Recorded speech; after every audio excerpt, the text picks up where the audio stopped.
Welcome, everyone. I'm Laura DeFranco, the CEO of Brave Healer Productions, where we are helping the world experience what's possible. And here today to help me with that mission are some of the amazing authors of one of our newest books. This one is called Gifts of Wisdom: Practices for Healing and Empowerment. A quick, big shout out to our lead author, David McLeod.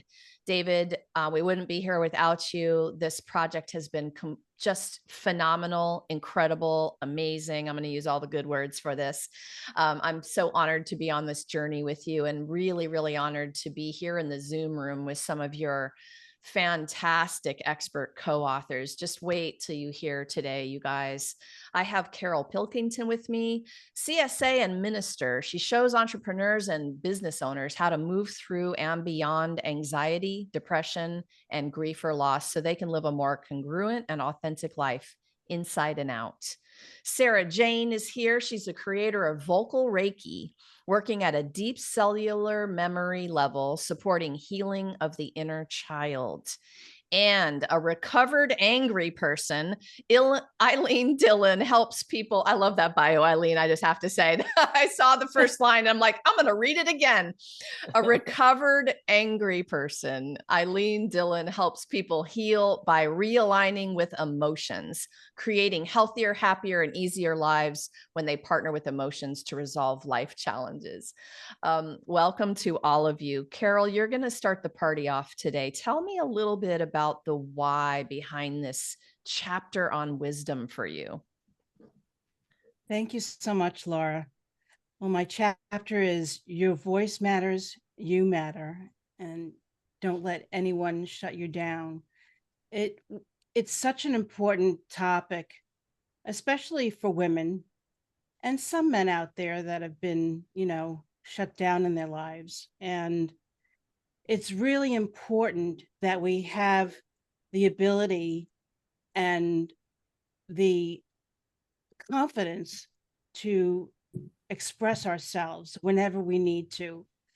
And I've seen so many people feel like they don't have a voice, that they don't have a say, even in what happens in their own life. And that was part of my experience when I was growing up and into my adult years. I felt like my voice didn't matter. And as I met people along the way, I saw that others were experiencing the same thing. And when we don't get the opportunity to open up and share and express ourselves as we need to, everything gets, bottled up within us. And then it explodes at inappropriate times. And we feel foolish and we feel embarrassed. And that just puts us in that position of shutting down even further. So I wanted to help people take that lid off, so to speak, so that they could express themselves. This is such an important topic. Really, the first thing I thought when you started to talk about this was this can be life saving. It's that big of a deal sometimes. So Yeah. how were you able to move past, like when you finally had a bit of a breakthrough for yourself? What was it? How could you make the words come out? I had a lot of help, but at first, when I realized that, oh, people do want to hear what I have to say, people are listening to me, and they feel better sometimes, even when I do speak. And so when I had that first aha moment, it gave me a little bit more impetus to be able to take that risk, if you will, because it is risky when you feel that you can't speak and you can't share and express yourself. It can be very overwhelming and it feels like a risk. And so when I realized that my voice does matter, then it gave me the confidence and the relief to really open up a little bit more. And the more I did it, the more confidence I gained, the better I felt about myself. And in situations, I didn't have to force anything to come out. I didn't have to pretend that I was a wallflower, because people did see me. We are more transparent, actually, than we want to realize. People do see us. Yeah, I love this topic. It is a big one for me too. And I just love that you're sharing about this, Carol. Thank you for kicking this one off this morning so brilliantly. My pleasure. Eileen, you're next up. Tell us a little about the why behind your chapter. Well, thank you, Laura. I'm happy to be here with all of you. And I am now in my 53rd year as a psychotherapist, and my learning is that you can't be a good psychotherapist unless you heal yourself. Hence, I am a recovered angry person because I had a very challenging childhood. And then I moved into being a therapist. And what do people want when they come to therapy? They want to be happy. And my chapters is relationship power, wisdom for creating a longer, healthier, and happier life. Chapter 12, and that's what people have been asking me to help them do for more than 50 years, and it's what I have needed to know how to do too. So I came across this research that had been going on at Harvard for 85 years, and it involved 274 men who were basically in their teens in the Boston area when they started the study. And the whole study was designed to find out what actually makes people happy in their lives. And that really inspired me because I want to be happy and everybody wants to be happy. And it turns out at the end of the life, now this has been going on for 85 years, so there are only about 60 people left in the study. John F. Kennedy, our former president, was a member of this group. At the end of their lives, it wasn't status, it wasn't money, it wasn't success, it was relationships, positive, warm relationships that were cited as what made you happy. And I realized how much all of us had struggled to get happy. And in the last few years, I've really been aware that we need to start living life from the inside out instead of the outside in, which means that we need to put in or bring inside of ourselves what it is we want to find in the outside world. So if I want to find a positive, happy relationship, I need to have one with myself. And that's what my chapter is all about.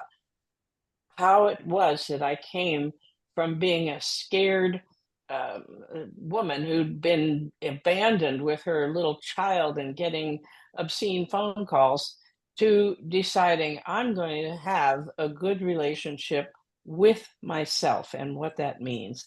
And I was so excited to put all those ideas together. I really enjoyed writing the chapter. Well, it's a phenomenal chapter. And you're making me think about, no matter how long you've practiced, and you've been practicing a minute, you come up against a challenge again and again. And I think when we master flipping that switch quickly, that it really is part of the mastery. It's like we don't spend too long in that pit anymore. If there's somebody just dabbling though, and they get stuck longer, right? They're starting this journey and they're having trouble. What would you say is like step one to making that awareness happen a little faster? Can you give a little advice on that? Well, if my life is any example, somebody may have to point it out to you. Maybe through this book, you can have it pointed out to you. But it's so much a part of our character that it's hard to see sometimes. So the the advice really is once somebody or something points it out to you that you realize you don't have the relationship with yourself and you don't have a relationship with others that really make you feel good, then you have an opportunity to make a choice. That's something I want to do. And the key thing that I teach people is ask for help. You don't have to, I don't have to ask you or you, Carol, or you, Sarah. I don't have to ask specific people. I don't have to know who I'm asking. I can just say, please help me. And what I have also learned over the years is if you don't ask, you don't get help. So ask. Yes. Awesome, Eileen. Thank you. Thank you for saying yes to this project, for being here to share. Thank Sarah, you. tell me the why behind your chapter. I'm the author of Chapter 4, Finding Yourself After Trauma, Understanding Your Experiences, Embracing Their Gifts. I've always known my story. I've never not known it, but then I also have so few memories of my life. And that was due to the trauma. But I've also discovered that that trauma, along with the wake-up trauma, were the biggest gifts of my life that now support me, not only to have found my voice, not only to have found that the most important person for you to care about, love, believe in, trust is yourself. And they are all amazing gifts that I feel I've been given. But even writing this chapter and being part of this book has been a gift in its own way. Our awarenesses of what's been going on in our life, and it's what has been going on in our life that is our gift. If we're open to looking back without reliving. For many people, I know I can't go back, I can't relive that. It's not about reliving it. For me, I actually feel, what were the feelings that were engendered in you? How did what happened make you feel? And can you now embrace those feelings and help your child, the younger one inside of you that felt them? The younger you are, you can't even name those feelings. And they can become so confusing, and they can end up by meaning one thing to you when actually they mean something totally different.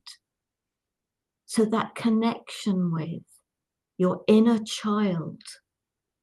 And yes, I was very, very young when it happened to me, but I have worked with her.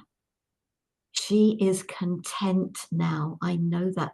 Yes, I had support from other techniques and practices, but this is how vocal Reiki came into being, because of the gifts I gave myself, having the experiences I had. And it is very important to me, encourage people to connect with your inner child. And if you're struggling to do with that, as Eileen said, and as Carol said, find your voice and ask. It is essential, and you can heal your inner child. You have to be a part of that journey. It's amazing to me how the universe puts these interview groups together. You three powerhouses are all weaving together these beautiful topics. And okay, I want to just rewind for a second to something you said, Sarah, because it's been coming up a lot. But you so beautifully said, I recognize these things were opportunities, even the worst things. I think that can be an aha for people that is completely life-changing. What do you want to tell our listeners about that if they're in the middle of one of the bad things? It's not easy. It absolutely isn't. And I'm not saying it is. And obviously I was far too young for the first aspect. The second aspect, I don't know, maybe I felt I was really blessed. I was going through it, but it was the outcome of what happened. When suddenly I got made redundant, and then, yeah, and my marriage broke up, and it all seemed to happen in exactly the same, but I didn't see it as being a problem. I saw it as being something that was freeing. When we take control of our lives, we have choices. You know, some of those can feel very tough choices. With my ex, I felt we were living in parallel ruts. His was lined with rose petals, mine was lined with rose thorns. I was so uncomfortable, so unhappy. The only person who could get me out of that was me. It was only me that could get me out of that. So if you're going through something at the moment and you're struggling for the whys, maybe it is a gift to you to support you to move forward, to let go of things. Sometimes the universe will actually help you to let go. It'll force you to let go. Other times you have to be involved in that. And it is a gift if we've got the courage to see it through. Yeah, so you are all so far dropping such deep nuggets of wisdom today. Thank you. Thanks to all three of you for taking the challenge that I gave you to get this heart and soul of yours down onto paper in that beautiful story. And then all of our authors are stepping up as they're the master teachers that they are to give you a practice in the chapter. Thank you to Sarah Jane for reminding me that I am also in this book, you guys. I wrote chapter 15. It's called It's Not Personal: How to Shift Shame into Confidence. And there was the why for me is funny enough, having to do with what all three of you said today. It's like the feelings, that inner child, the voice. Honestly, I'm just sitting here smiling to myself about the whole theme of it. But I think you ladies all understand what shame can do to a person. Somebody, I think it was Carol earlier, talking about embarrassment, humiliation, shame, and it can shut you down fast. And it can last a lifetime if you're not careful. So the why for this chapter was really that feeling. It was like, man, I don't want anyone to have to be shut down for a lifetime. What if we could wake up quicker and understand that shame is just a feeling in the body that can be dealt with and actually alchemized into fuel for your biggest, badassiest life ever. Right. So that's a little bit of my why. So I'm grateful to be able to talk about that a little bit because I haven't so far in this interview series. Eileen, I'm going to start with you for this next question. It's really one of my favorites, but the experts and authors in our community all have different ways that they practice awareness and connection. We've already been talking about some of them today, but this is, I think that awareness and connection is one of the ways experiences turn into wisdom. And I'm wondering if you would share about one of your personal practices of connection. I know you ladies have probably many, but if I was peeking in your window today, Eileen, what would I see you doing to connect? Well, thank you for that question. You know that I'm preparing a chapter for another book that you're publishing, and that tunes into what I'm talking about there, which is that what I have learned to do that has transformed everything is to realize, as we've all been talking, that what we encounter in life is a bunch of opportunities to learn. And even if they feel like they're not opportunities, there's something larger than us that is saying, okay, you're kind of stuck over here. So let's pull that out from under you, and then you'll be like this and you'll have to straighten up. Right. And so that's the way the universe does things. And if there's one thing that I have learned to do that I do all the time, whenever something happens, especially if it's powerful or positive or negative, I ask myself, what could I possibly be trying to teach myself by having this experience? And that has been a huge lifesaver. I don't have time to go into it now, but I uncovered um, something that needed to be changed a few years ago that had gone on in my life for 60 years. And the experiences then that I had when I started looking at what am I trying to teach myself here? Because I had two experiences that were so similar. And when I learned it, it was over and it healed me from when I was 2 years old. Wow. That's a big deal. I love the power questions. I wrote that one down.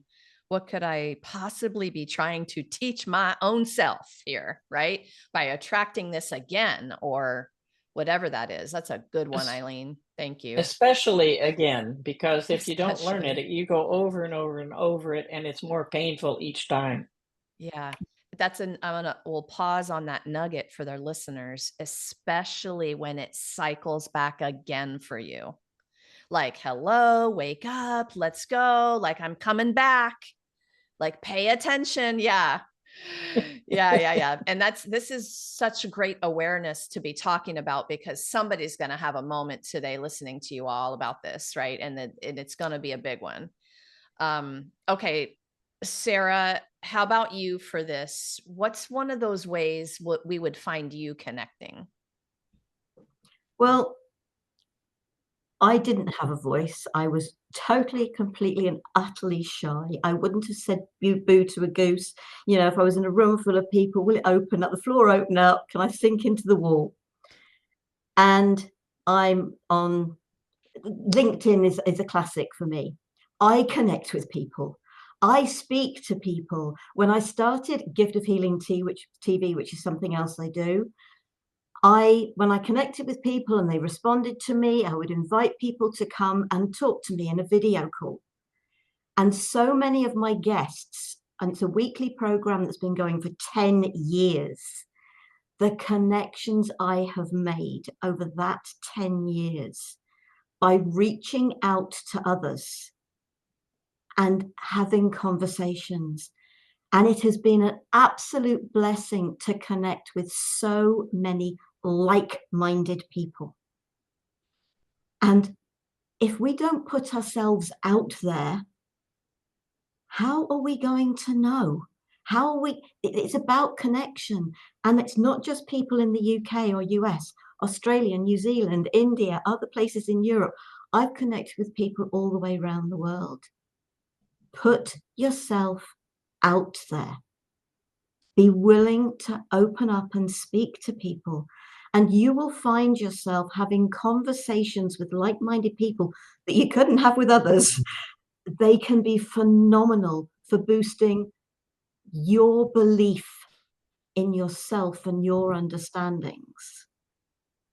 So Yes. just put yourself out there. I love this one so much. I know a few people that need to hear this one. And especially after the last almost 5 years since COVID, when we all kind of went in another direction, but now with the internet, we exploded in the other direction. Oh my gosh, so many crazy things have happened in these last few years, but putting ourselves out there again, maybe. And yeah, I love that so much. Okay, Carol, your turn for this one. If we were going to have a peek at your connection practice, what would that look like? Nothing dissimilar than what's already been said, actually. I had a conversation with someone just yesterday that I met through a Facebook group that I belong to. And we had the most profound, deep conversation almost right off the bat. It was just amazing. And it's what I've learned over the years about just putting yourself out there. And the more that we do that, the more practice, life lessons take practice, practice, practice, right? And when we put ourselves out there, people want to get to know you. They want to hear you. And this is so amazing. I reach out to people on LinkedIn, Facebook. I do a lot of podcasts. So that's how you'll find me connecting with a lot of people in different ways. I used to go to networking groups before the pandemic, and I was out there running hither and yon. And once the pandemic came along, we all got shut down, and we had to find new ways of connecting, new ways of reaching out and making, connections with one another. And now I have people all over the world that I connect with. And the conversations I have are more meaningful, more profound and deeper. And it's been just a blessing and a gift, actually. Yes, yes, yes. I've had that same exact experience. So if you were going to peek in my window, my favorite way to connect, my favorite awareness practice is writing. You guys might be rolling your eyes at me for that answer, but that's it. That's it. I have my pen and my journal. And once upon a time, I realized that process is my meditation, and that I got to choose the rule for the way I meditate. It's not sitting on a pillow with my eyes closed. It is pen on paper, connecting with something bigger than me and being curious about what wants to move through in words. And every time I quieted down enough to connect there, sometimes whole poems will move out of me when I just get out of my own way, right, and connect to that energy. So that's my answer, my version to that question. So I've got one more biggie for all of you. This is going to be tough because you're going to want to give me all the things, but I'm going to ask for the one. Okay. So Sarah, when you think of the wisdom you've acquired over your years, your life, what do you think was the most powerful nugget speaking to our listeners today that might help them? That one that carried with you through your life, the one you still remember as being the most important? What do you think? I was standing in the kitchen at home, and it was after I'd finished my marriage. I'd been a people pleaser for so many years. And suddenly the thought was in my head, why are you worrying about what other people think about you when they're not? And it was as if a weight lifted off my shoulders. It was just like, I've been worrying all these years, and they're not thinking about me. They've got far too much going on in their own lives. So why worry about it? So that was my, there've been others, yes, but that was the one that I felt physically. My shoulders just went, This one is a game changer, you all. I hope you heard it. Like, they're not thinking about you. Like, why are we so worried about what everyone else thinks? They have their own stuff going on. They got enough to think about, let alone thinking about all your stuff, right? I love this one so much.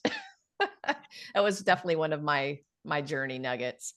Oh my gosh, these are good. All right, Carol, you're up on this one. What do you think that one nugget was for you?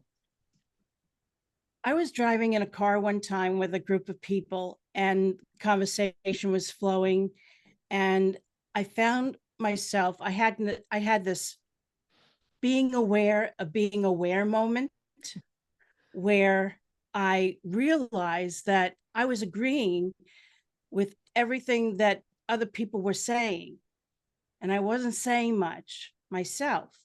And I recognized, oh my gosh, what do you think? What do you feel? What is your perception on things? And I had to really think for a moment, like, I don't know. And that moment hit me when I realized that I was not being my own person. I was like a chameleon at times. And something similar to what Sarah said, I went along to get along. And that hit me really, really big in that moment. And I began to inquire within myself what matters to me. And when I began that journey, I started to become my own authentic self and speak my own truth, which is so, so important. This is such a huge wake up call. I'm going to tag on to yours because it's mine. It was the moment I realized everything I thought I wanted, someone else told me I wanted to make me happy. And I had put a life into place to achieve those things based on everyone else's opinions of what I should be doing. And like, think about this wake up when you have it. I know, Carol, I know you get it. It's like everything changes. And I love what you said, because my moment was similar. I sat and I'm like, the message was, well, what do you want? And I said, I don't know. And that was the best moment of my life, to realize that I get to sit there in the I don't know and then create it for myself. Like, I never had even spent any time thinking about what brought me true joy. I was just following the orders and the rules and all the things. So I'm with you on that one. That was definitely one of my big, big, big life-changing moments. Yeah, can almost remember the room I was in. But yeah, it's pretty visceral. All right, Eileen, you're going to close us out today on your nugget. What was it for Oh, wow. you? Oh, wow. Well, all therapists, I think, have issues in the early part of their lives so that they can learn and develop compassion and so forth. And for me, the pins were definitely knocked out from under me very early. I was taken away from my birth mother when I was 2 years old. I'd been largely neglected before that. My father got custody of two little girls in 1945 as a single father, which was an unheard of thing.